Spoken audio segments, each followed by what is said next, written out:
Good day, ladies and gentlemen! Welcome to another video na sasagot sa inyong mga G-Loan katanungan. Pero this time tungkol sa G-Gives po ang katanungan na natanggap natin. Dahil meron daw po siyang last payment due ngayong darating na September 3. Pero ang nakalagay sa bandang ibabaw ay 1,129. No? Medyo putol nga lang po mga kaibigan. Pero ang nakalagay dyan is 1,129. Ang tanong niya, kapag ba nabayaran niya yung huling payment niya, yun lang ba yung magiging offer sa kanya, yung 1,129? So again mga kaibigan, siyasatin natin, no, nasa 28,000 yung kanyang nagamit na. Ano po? Ibig sabihin, kung last payment niya na to, ito na yung bubuo doon sa 28,000. Di po ba mga kaibigan?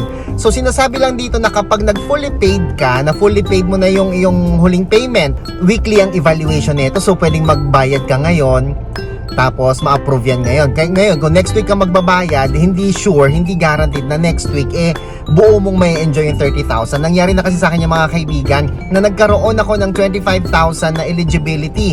Kaya lang, I need to settle yung huling premium ko, pero ang ginawa ko, hindi ko po binayaran agad-agad. So, ang tanong niya, yan lang ba yung may enjoy niya, yung 1,100 plus na eligibility? Hindi po mga kaibigan.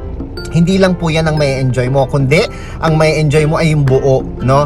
Yung buong 28,000 na na-enjoy mo last time, yun din ang may enjoy mo ngayon. So para makasigurado ka, tapusin mo na lang yung September 3 na offer, no?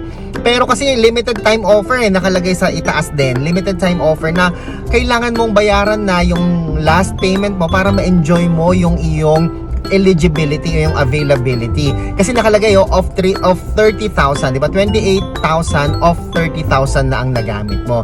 So ang suggestion ko sa iyo, kung okay lang naman sa iyo, di bayaran mo na yung September 3 na amount due mo, then malalaman mo ngayon kung magagamit mo yan.